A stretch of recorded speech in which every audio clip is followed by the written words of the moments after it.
So here on InPower Coaching, we've been talking a lot about future-proofing our careers.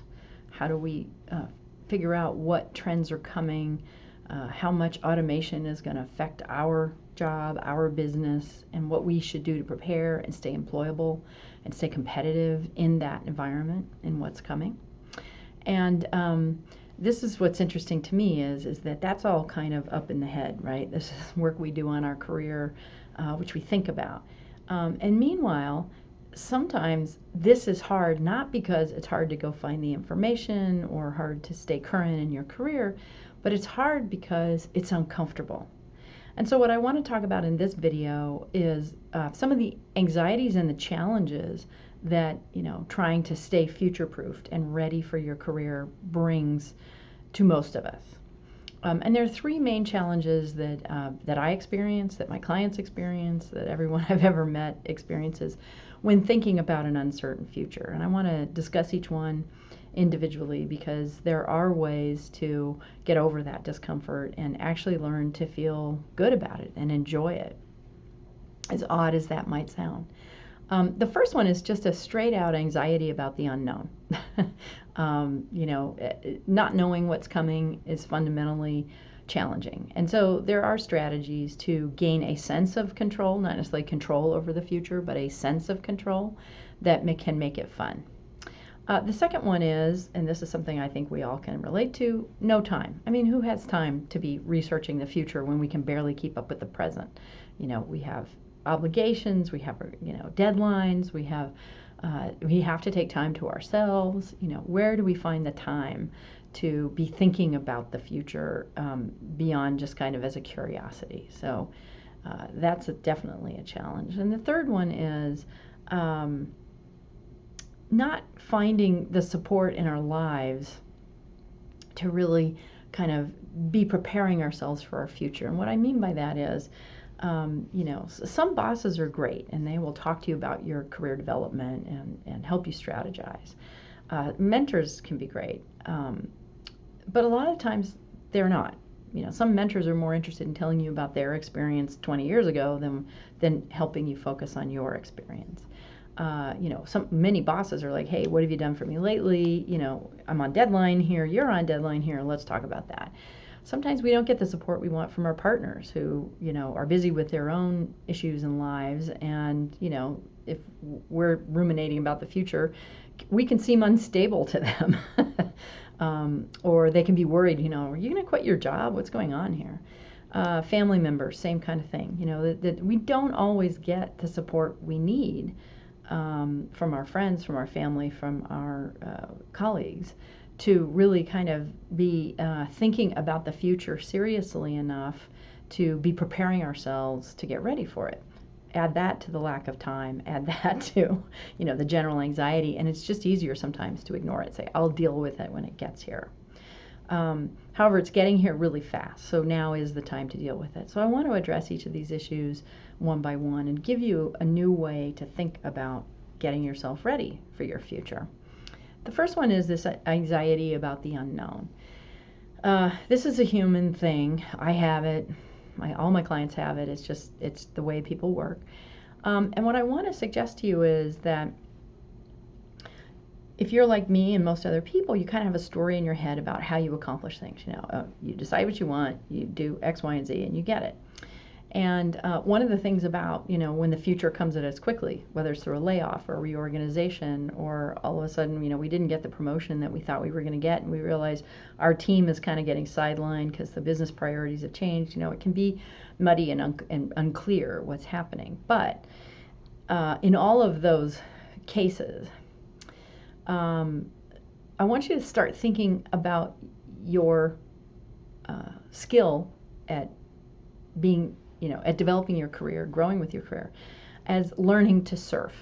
So rather than sort of like dealing with change when it happens and then looking forward to that, nice calm water again, if you ever watch surfers, they'll sit on the calm water and they enjoy sitting on the calm water, but they're always looking out to the waves. They're looking for that next big wave to ride. And that's the way you need to be dealing with the unknown. Okay, those surfers don't know which wave is going to be huge. I mean, they learn to read them, right? They learn to read which ones are going to be huge even when they're way out, or maybe they're too big, so I'm not going to take that one. That one's going to be too small. And they do that by looking out there, enjoying the calm water that they're sitting on and looking into the future. And you want to become a surfer of your own career. You want to be constantly aware of the waves coming and which one you want to ride. You don't have to ride every one, but you need to be able to choose. And so when you do that, all of a sudden, a tumultuous career experience can be a lot of fun when you learn to surf that wave well, right? And when you don't pay attention to the waves coming, that's when you just get picked up and bowled over. So you want to become a good surfer. You want to start watching those waves. You want to decide to get up on a few little ones. I talked in my last video about doing a mock job search. So you want an executable plan B in your pocket so that you don't get blindsided, right? Well, one of the ways you develop that is you do a mock job search. You say, okay, I'm not planning to get another job, but I'm going to spend some time over the next few months, researching jobs, researching job opportunities, seeing how I measure up. How competitive am I today? What more should I do to invest in myself so I will be competitive when I'm ready for a job search? Think of that as being on your surfboard and seeing kind of a small practice wave coming and saying, I'm just going to ride that one to keep my skills sharp. I don't plan on getting on the big wave that's going to take me to a whole new job, but I'm going to take this little wave, do a mock job search, and see how my surfing skills are doing right now. And that's the kind of frame of mind that will help you kind of not get so overcome with anxiety that you kind of get stuck. But stay in the game, keep practicing your skills, looking at where you can improve them. And that also gives you a sense, again, not control of your future, but a sense of control, because you're staying with the game, right? You're not getting checked out and feeling vulnerable to like what waves are coming. No, you're paying attention to the waves. You're riding some of the little ones. And you're staying competitive that way, and you're working on your skills. So become a surfer. That's my best advice to, dealing with the anxiety about the unknown. Start surfing the small waves and then looking for those big ones that are going to be great opportunities for you. Secondly, no time. Everybody is time challenged. Everybody is overwhelmed, okay? So in general, you need to work on your time management, your energy management skills, because often our energy gets depleted even before our time does, and we can use our energy and our time together to stay in a sense where we feel like we do have the ability to invest in ourselves and our future. So that's number one. But even more importantly, most of us think about these things as major projects. Oh, I need to go do a big research project on how automation is affecting my industry, or how climate change is affecting my industry, or something else, like, oh, what big disruptions are out there that I have to become an expert in, and I have to do it by the end of the week. And my suggestion there is you don't always have time for that. So stretch it out. Turn it into a practice. Do a little bit each week. Spend an hour each week thinking about these things, researching these things, networking on these things. Take a chance to step back and reflect on what you've learned and what more you want to learn and what more you might want to do, gaining new skills and such. Do that on a monthly basis. Don't do it any less than a quarterly basis. I suggest doing it on a monthly basis. And what you'll find is when you make this a priority, not in every day of your life, but if you just take incremental steps and you set your intention, this week I'm going to reach out to Bob, and he just got a new job, and I'm going to talk to him about how the job search went and what he learned in that and what people are hiring for now. We're going to have a 5-minute phone conversation, a 10-minute phone conversation. I can do that this week, so fine, do that this week. And then each month, take a step back and say, what did I learn? Well, I talked to Bob, and I read some interesting articles, and I went to a speaker, and I can see that there are some trends happening here, and now I want to know more. So that's your next month's task. So chop them up into just small intentions to stay engaged and surfing. Stay engaged with looking into your future and preparing yourself for your future. And do that monthly reflection. I think you'll find that, again, in 3 to 6 months, you'll feel not in control of it, but you'll feel like you're starting to surf, and you're starting to get the feel of the water, and you're getting a sense of where your skills are, where they need to be. And then finally, the question of support. I'm a coach, so I see clients who come to me who aren't getting support a lot, and I see a lot of other people who aren't getting support who need it.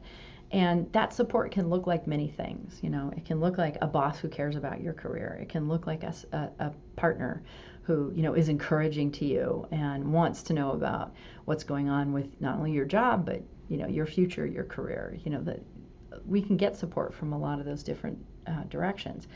But most of us don't have all the support we need, because we need a lot of support to be in this place of, anxiety and discomfort sometimes thinking about an uncertain future.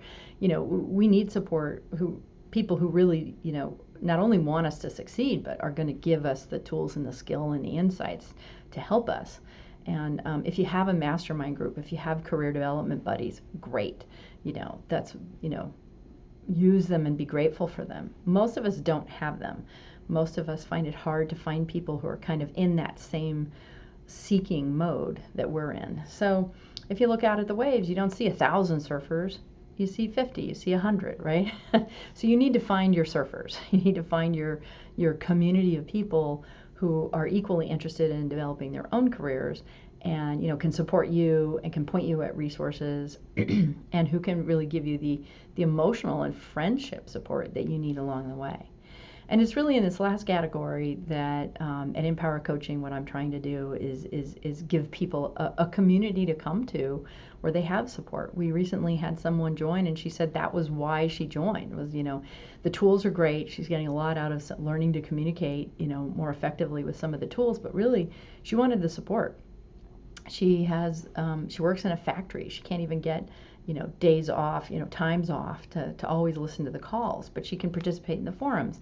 She can come online when she can get there and get the help she needs. And that's what we're trying to do, which is give everybody, a place to come, that monthly cadence of opportunity to sit back and reflect, sit in on some of the calls and reflect on how your career journey is progressing, and